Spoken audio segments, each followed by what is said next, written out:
Hello everyone, welcome back to Ninja Prep. This is Kapil Goyal और आज जो लेक्चर हम कर रहे हैं वो कर रहे हैं AAI ATC एग्ज़ाम के लिए। और लेक्चर है प्रोजेक्टाइल मोशन का। प्रोजेक्टाइल मोशन के ऑलरेडी हम 2 लेक्चर कर चुके हैं, जिसपे हमने सबसे पहले लेक्चर में ये बात की थी कि एक जो प्रोजेक्टाइल है जिसको किसी एंगल पर हॉरिजेंटल से फेंका जाए तो उसके क्या फार्मूलाज होते हैं, क्या उस तरह के क्या क्वेश्चंस उसके पूछे जाते हैं, उसके शॉर्ट ट्रिक्स भी हमने देखे थे। आज के लेक्चर में हम ये बात करेंगे कि किसी हाइट से यदि प्रोजेक्टाइल को फेंका जाता है, किसी बॉडी को फेंका जाता है तो उसके क्या फार्मूलाज है, किस तरह के उसके जो क्वेश्चन है वो बनेंगे। तो लेक्चर को कंटिन्यू करें उसके पहले यदि आप लोगों ने अब तक चैनल को सब्सक्राइब नहीं किया है तो प्लीज़ चैनल को सब्सक्राइब कर दीजिए, वीडियो को लाइक कर दीजिए और शेयर कर दीजिए। और जो भी लोग प्रिपरेशन कर रहे हैं AAI ATC एग्ज़ाम की, तो वो मेरे टेलीग्राम चैनल से जुड़ सकते हैं। टेलीग्राम चैनल का लिंक आपको दिख रहा है, उस चैनल उसका जो एड्रेस है उसको टेलीग्राम पर टाइप करके आप डायरेक्टली उस टेलीग्राम जो चैनल है उसको, टेलीग्राम ग्रुप है उसको ज्वाइन कर सकते हैं। तो चलिए स्टार्ट करते हैं आज का लेक्चर। देखो भाई, आपको स्क्रीन पर एक दिख रहा है सामने यहाँ पर प्रोजेक्टाइल, और ये जो प्रोजेक्टाइल है किसी हाइट से फेंका गया है। मान लिया वो वर्टिकल जो हाइट है वो h है, उस वर्टिकल हाइट h से प्रोजेक्टाइल फेंका गया किसी एंगल थीटा पर। लेट सपोज इनिशियल वेलोसिटी क्या है, u है, और ये डिस्टेंस कवर करता हुआ यानी कि पाथ बनाता हुआ यहाँ पर आकर हिट करता है नीचे। तो यहाँ पर इसके जो कोऑर्डिनेट है वो गए r, -h। -h क्यों ले रहा हूँ, क्योंकि मैं यहाँ से खड़ा होकर देख रहा हूँ। तो यहाँ से खड़ा होकर देखूँगा तो जो कोऑर्डिनेट्स हम लेते हैं, जो कोऑर्डिनेट सिस्टम है हमारा, तो उसके अकॉर्डिंगली ये हो जाएगा -h। और हॉरिजेंटल डायरेक्शन में यहाँ पर ये हो गई इसकी रेंज, जिसको हमने शो कर दिया r। तो सबसे पहले तो क्या क्या चीज़ें आपको कंसीडर करनी है, तो SX यानी कि x डायरेक्शन के अंदर, ये डायरेक्शन हो गई x और ये डायरेक्शन हो गई y। तो x डायरेक्शन के अंदर कितना चला, तो कितना चला r।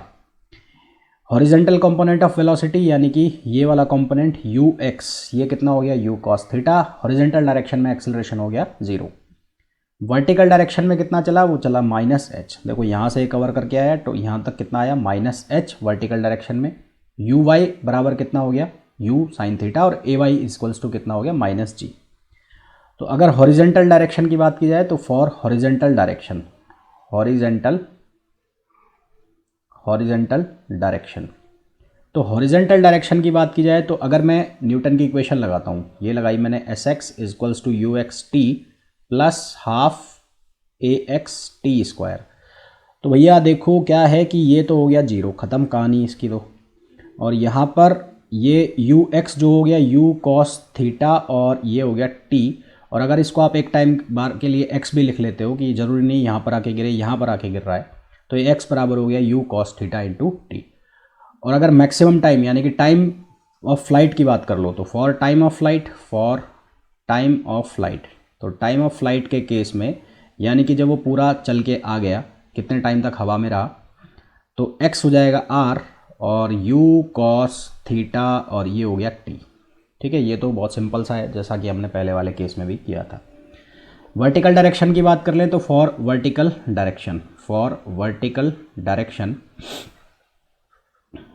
डायरेक्शन की अगर बात की जाए तो इसके लिए क्या हो जाएगा, sy equals to uyt plus half ayt²। अब वैल्यूज़ रखना यहाँ पर स्टार्ट करो, तो वैल्यूज़ रखना स्टार्ट करोगे तो sy की वैल्यू क्या हो जाएगी, sy की वैल्यू हो जाएगी -h। uy कितना है, uy हो जाएगा u sin थीटा। अब u sin थीटा का जो कंपोनेंट है ना वो ऊपर की तरफ है, तो वो प्लस लोगे, तो u sin theta into T minus half gt²। तो ये इक्वेशन हो गई किसके लिए, वर्टिकल डायरेक्शन के लिए। तो 2 इक्वेशन यहाँ से हमारे पास आ गई, एक तो आ गई ये x वाली या इसको r में लिख रहा हूँ तो ये आ गई, और एक आ गई ये वर्टिकल डायरेक्शन की। अब इस केस के अंदर तो हमने प्रोजेक्टाइल को किसी एंगल पर फेंका, किसी हाइट से। मान लो इसको ऐसे सीधा फेंक दे, मतलब कि ये वाली कहानी हो जाए कि इसको ऐसे फेंक दें, जैसे कि आपने क्वेश्चन करे भी होंगे कि प्लेन से बॉम्ब फेंका जा रहा है, कितनी डिस्टेंस पर जाके गिरेगा, इस तरह के क्वेश्चंस जो बनते हैं वो यही केस के होंगे। तो यहाँ से सीधा सीधा फेंक दिया, तो यानी कि जो हमारा ये वाला कंपोनेंट था, vertical component u sin theta, क्योंकि एंगल हो गया 0 हो गया, तो u sin थीटा क्या हो जाएगा, 0। तो यहाँ पर हॉरिजेंटल डायरेक्शन के अंदर जो वेलोसिटी कंपोनेंट है वो u ही रहेगा। वर्टिकल डायरेक्शन के अंदर जो वेलोसिटी कंपोनेंट है ये वाला, ये क्या हो गया 0, तो यहाँ पर ये वाला हो गया 0, तो इसको लिखा भी है 0। हॉरिजेंटल डायरेक्शन के अंदर जो एक्सेलरेशन है वो है 0 और वर्टिकल डायरेक्शन के अंदर जो एक्सेलरेशन है वो -g। हॉरिजेंटल डायरेक्शन की अगर बात करें तो वो न्यूटन की इक्वेशन मैंने लगाई। तो अगर मान लेते हैं कि x डायरेक्शन में x चला तो ux बराबर कितना रख दिया u, t बराबर t, तो x बराबर ut। हर केस में लगभग सेम वैल्यू आ रही है, वही वैल्यू आ रही है। वर्टिकल डायरेक्शन की बात करते हो तो क्या आएगा, S Y equals to U Y T plus half A Y T square. अब एस वाई को अगर मैं लिख दूं कि भाई वर्टिकल डायरेक्शन में यहाँ से फेंक रहे हैं तो ऊपर से नीचे आ रहा है तो माइनस वाई लिख दिया। यू वाई कितना हो गया, 0 हो गया, minus half G T square, minus से माइनस खत्म, वाई बराबर equals to half G T square. तो ये हो गई ट्रेजेक्ट्री की इक्वेशन। ठीक है, ये किसकी इक्वेशन हो गई, ट्रेजेक्ट्री की इक्वेशन, इक्वेशन ऑफ ट्रेजेक्ट्री। अगर यहाँ से t की वैल्यू कितनी रख दी जाए, x बाई यू, टी बराबर x बाई यू ये रख दिया जाए इस इक्वेशन के अंदर, तो हमारे पास ट्रेजेक्ट्री की जो इक्वेशन है वो ये बन जाएगी, y equals to half G X square upon U square, half G X square upon U square. अगर हमें पूछ ले कि टाइम ऑफ फ्लाइट निकालो, तो टाइम ऑफ फ्लाइट इस केस में, टाइम ऑफ फ्लाइट इस केस में मतलब नीचे तक, यहाँ तक पहुँचने में अगर ये डिस्टेंस टोटल है h, कितनी है h, तो यहाँ पर y की जगह कितना हो जाएगा -h, तो ये हो जाएगा -h equals to minus half g और ये हो जाएगा कैपिटल T स्क्वायर। तो यहाँ से t की वैल्यू कितनी आ जाएगी, ये आ जाएगी 2h ओवर g। कितनी आ जाएगी, 2h ओवर g। तो ये सिंपल सा फॉर्मूला है, फॉर्मूले याद भी ना रखो तो ये दो डायग्राम याद रख लो, इनसे हैंड टू हैंड फॉर्मूले बन जाते हैं। ऐसा कोई बहुत भारी काम ये नहीं है जिसको कि तुम ना कर पाओ। तो ये तो हो गई इसकी थ्योरी की बात। अब देखते हैं इसके क्वेश्चन। आगे बढ़ें उसके पहले यदि आप लोगों ने अभी तक वीडियो को लाइक नहीं किया है तो प्लीज़ वीडियो को लाइक कर दीजिए, शेयर नहीं किया है तो शेयर कर दो और चैनल को सब्सक्राइब नहीं किया है तो सब्सक्राइब कर दो। जिन भी लोगों को लेटेस्ट अपडेट चाहिए या रेगुलर अपडेट्स चाहिए तो वो जो बेल आइकन वाली घंटी है उसको भी ज़रूर दबा दें और टेलीग्राम ग्रुप को भी ज्वाइन कर सकते हैं। टेलीग्राम ग्रुप का जो एड्रेस है, जो लिंक है वो ऊपर स्क्रीन पर चल रहा है, मेंशन है, उसको आप ज्वाइन करके वहाँ पर टेलीग्राम ग्रुप ज्वाइन कर सकते हैं। आगे बढ़ते हैं। क्वेश्चन दिया है, अ बॉम्बर प्लेन मतलब जिससे बम गिराए जाते हैं, moves horizontally with the speed of 500 meter per second. तो हॉरिजेंटल स्पीड जो दी है, पेन चेंज कर लेता हूँ मैं, तो हॉरिजेंटल जो स्पीड दी है ux वो कितनी दी है, 500 meter per second. And releases a bomb which strikes the ground in 10 second. Ground में कितने सेकेंड में पहुंच जाता है, 10 सेकेंड में पहुंच जाता है। Then the angle at which it strikes the ground will be. देखो कहानी ये है, मान लेते हैं कि यहाँ से ये बॉम्ब गिराया जा रहा है। पहले तो एरोप्लेन बनाऊँ मैं, ऐसा ठीक ठाक सा बन जाएगा, है ना। ये यहाँ विंग निकाल दी, तो इसने साहब बम गिराया और ये यहाँ आकर गिर गया, ठीक है। यहाँ आकर गिरा तो इसकी जो हॉरिजेंटल वेलोसिटी है जिससे ये जा रहा है ये है 500 मीटर पर सेकेंड और यहाँ तक ये पहुँच गया कितने सेकेंड में, 10 सेकेंड में। तो यहाँ पर ये इस तरह से गया होगा यूँ, तो इसके दो कंपोनेंट आएंगे, एक आएगा ये वाला कंपोनेंट जिसको हम कहेंगे vx और एक आएगा ये कंपोनेंट जिसको हम कहेंगे vy। ठीक, ये एंगल जो होता है ये एंगल होता है tan थीटा। तो हमें पूछा जा रहा है कि ये एंगल की वैल्यू बताओ। तो सबसे पहले तो यहाँ एक ट्राइंगल बना, दिखा, ये ट्राइंगल बन गया। तो ये अगर vx है तो ये क्या हो गया vy और ये हो गया थीटा। तो यहाँ से tan थीटा की वैल्यू किसके बराबर हो गई, vy अपॉन vx। तो साहब अब आपको निकालना क्या है, आपको निकालना है vy और vx की वैल्यू। अब प्रोजेक्टाइल में हमें ये पता है कि जो हॉरिजेंटल कंपोनेंट है वो हमेशा सेम रहता है, यानी कि पहले भी इसकी वैल्यू 500 थी और बाद में भी इसकी वैल्यू 500 होगी, यानी कि vx बराबर ux बराबर कितना होगा, 500 मीटर पर सेकंड होगा।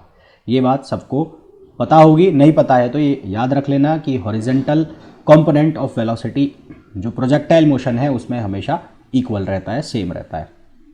वर्टिकल डायरेक्शन की बात कर ले तो वर्टिकल डायरेक्शन के लिए जो वेलोसिटी है vy वो कैसे निकालेंगे, vy equals to uy minus gt, क्योंकि नीचे जा रहा है तो यहाँ लिख दिया मैंने माइनस। अब इनिशियल वेलोसिटी यानी कि ये वेलोसिटी तो 0 है तो uy कितना हो गया 0, तो vy इक्वल्स टू कितना बच गया gt। अब vy g अगर मैं 10 ले लूँ और वो 10 सेकंड में ही नीचे आ गया तो t की वैल्यू कितनी है, यहाँ पर गिवन है ना, ये रही 10 सेकेंड, तो ये 10 हो गया। तो यहाँ से वी वाई की वैल्यू कितनी आ गई, 100 आ गई। तो टेन थीटा जो है वो किसके बराबर है साहब, वो है V Y upon V X. तो ये हो गया 100 अपॉन 500। तो यहाँ से थीटा की वैल्यू कितनी आ गई, टेन इनवर्स 1/5। कितनी आ गई, टेन इनवर्स 1/5, जो कि ऑप्शन है ए। ठीक है, समझ में आ गया होगा सबको अच्छे से। नहीं आया है तो कमेंट सेक्शन आप लोगों के लिए ओपन है, यहाँ पर कमेंट करके आप पूछ सकते हैं।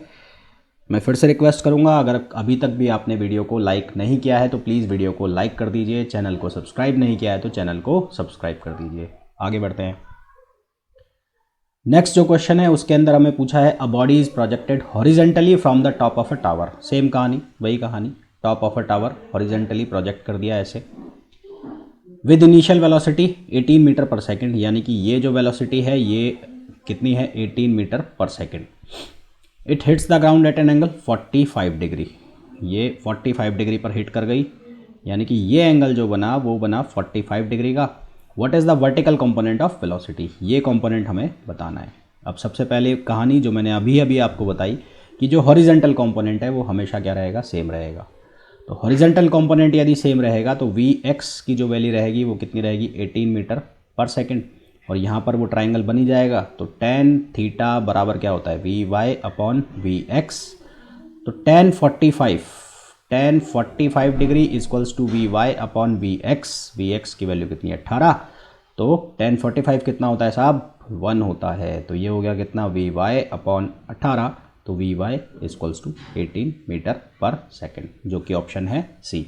दोनों क्वेश्चन एक जैसे थे, पूछने का तरीका अलग अलग था, है ना। कैसे भी पूछा जा सकता है, दोनों में क्वेश्चन सेम था, पूछने का तरीका अलग अलग हो गया। अब आपको ये समझ में आ रहा होगा कि किस तरह से क्वेश्चंस पूछे जा सकते हैं, कैसे घुमाया जा सकता है। नेक्स्ट आगे बात करते हैं। यहाँ पर एक क्वेश्चन हमें दिया गया है। क्वेश्चन में बोला है a ball rolls off top of a staircase with a horizontal velocity u, ये u है, u meter per second. If the steps are h meter की हाइट का स्टेप है, एंड विड्थ उसकी है b, the ball will just hit the edge of nth step. तो nth step हो गई ये वाली step. Then if n equals to, देखो तो ये हाइट हो गई h, तो नीचे सीढ़ियों में ऐसे ये टोटल जो सीढ़ियाँ हैं n, तो यहाँ नीचे तक की जो टोटल हाइट हो जाएगी वो कितनी हो जाएगी, nh। और टोटल जो ये हॉरिजेंटल जो डिस्टेंस है ये कितनी हो जाएगी, nb। तो अब ये जो वैल्यूज़ है मैं कहाँ रख दूंगा, मैंने ये फॉर्मूला निकाला, किसका, ये वाला निकाला था ना। किसका फॉर्मूला था, इक्वेशन ऑफ ट्रेजेक्ट्री, जब हम हॉरिजेंटल प्रोजेक्शन कर रहे हैं। तो half G X square upon U X square. तो सीधा ये फॉर्मूला लगाओ, we know that y equals to half G X square over U square. Value रखो साहब। अब क्या वैल्यू रखोगे आप, अब वैल्यू रखोगे y की वैल्यू को तो आप क्या रखोगे, n इंटू एच, और x की वैल्यू को आप क्या रखोगे, n इंटू बी। तो यहाँ रखो, यहाँ रखा N H equals to half g, ये कितना हो जाएगा, n square B square over ये हो जाएगा यू स्क्वायर। तो एक n से एक n खत्म, हमें वैल्यू निकालनी है किसकी, n की। तो कितना हो जाएगा, इसको क्रॉस मल्टीप्लाई करो, तो ये हो जाएगा 2h U square upon G B, और ये किसकी वैल्यू, n की। तो n बराबर 2u square h upon G B. ठीक है, ये किसकी वैल्यू आ गई, n की वैल्यू आ गई। ये फार्मूला बड़े काम का सौदा है, बड़े काम का फार्मूला है, इसको याद रखना, इंपॉर्टेंट है ये, इसको याद रखना भाई। याद भी ना हो तो इस क्वेश्चन को कम से कम ध्यान रखना, क्योंकि बहुत काम का फार्मूला है, बहुत काम का क्वेश्चन है, बहुत बार पूछा जाता है। आगे बात करूँ, नेक्स्ट क्वेश्चन में पूछा है अ स्टेयरकेस कंटेन्स 3 स्टेप्स है। देखो वही क्वेश्चन है, उसी क्वेश्चन का एप्लीकेशन है। तो n की वैल्यू कितनी दे दी, 3 दे दी। ईच 10 सेंटीमीटर हाइट, h की जो वैल्यू है 10 सेंटीमीटर है, तो इसको मीटर में कन्वर्ट करोगे तो 0.10 मीटर हो गया। एंड 20 सेंटीमीटर वाइड, तो b की वैल्यू हो गई 20 सेंटीमीटर, जिसको कि हम मीटर में लिख देंगे तो 0.20 meter. Should be the minimum horizontal velocity of ball v की वैल्यू निकालनी है। देखो भाई, तो यही फॉर्मूला उठा के लाओ, n equals to 2u square H upon G B. ठीक है, n equals to 2u square h upon G B, रखो साहब वैल्यू रखो। रखो। अब यहाँ पे वैल्यू रखेंगे साहब, n की वैल्यू कितनी हो गई 3, 2u स्क्वायर निकालना है, ये हो गया 0.10 और ये हो गया 10 इंटू ये हो गया 0.20 इंटू 0.20 स्क्वायर में, ठीक है। तो 330 हो गया इंटू ये हो गया 2 into 0.10 into you square upon 0.20 into 0.20, तो ये ख़त्म, तो यहाँ से ये 2 और ये 2 कैंसिल, तो यहाँ से इसको मल्टीप्लाई करेंगे तो ये कितना आ जाएगा, ये आ जाएगा 30 into 0.20 equals to U square. तो यू स्क्वायर की जो वैल्यू है वो कितनी हो गई 326, तो ये हो जाएगा 6, तो u बराबर हो जाएगा √6 और 2 मीटर पर सेकेंड की, ठीक है। नेक्स्ट क्वेश्चन पर चलते हैं। इस क्वेश्चन के अंदर हमें बोला है a body is throne horizontally with velocity √2gh, तो u इक्वल्स टू कितना हो गया √2gh from the top of tower of height h, तो हाइट जो है ये y की वैल्यू हो गई है। It strikes the level of ground through the foot of tower at a distance x distance पर स्ट्राइक कर रहा है, द वैल्यू ऑफ एक्सेस, यानी कि ये कहानी है, ये यहाँ जाकर टकराया, ये वैल्यू कितनी है x है, तो x की वैल्यू निकालनी है, यहाँ से यहाँ जाकर गिरा है, तो हाफ gt स्क्वायर, तो टाइम पीरियड जो है या टाइम ऑफ फ्लाइट वो कितना हो गया 2h/g। तो हॉरिजेंटल रेंज का फॉर्मूला u इंटू कितना होगा टाइम पीरियड, तो ux, तो ux जो है वो कितना है √2gh, तो x बराबर √2gh और t की वैल्यू कितनी हो गई 2h/g। तो यहाँ से क्या क्या कट रहा है, g से g कैंसिल हो गया, ये सिंपल हो गई, कितना हो जाएगा x इक्वल्स टू 2h। तो बहुत ही सिंपल से क्वेश्चन थे, ज़्यादा इनके अंदर कैलकुलेशन वाला पार्ट नहीं था, थोड़ा बहुत आपको कॉन्सेप्ट का पता होना चाहिए हॉरिजेंटल रेंज वालों का, तो ये क्वेश्चन ईजिली हो जाएंगे। इसके बाद एक और लेक्चर हम करेंगे प्रोजेक्टाइल मोशन का, जिसमें बाकी के जो बचे हुए टाइप के क्वेश्चंस हैं वो हम देखेंगे प्रोजेक्टाइल के, कि बाकी किस तरह के और क्वेश्चंस पूछे जा सकते हैं। तो एक बार फिर से आपसे रिक्वेस्ट, जिन भी लोगों ने अभी तक वीडियो को लाइक नहीं किया है प्लीज़ वीडियो को लाइक कर दीजिए, चैनल को सब्सक्राइब कर दीजिए और शेयर कर दीजिए।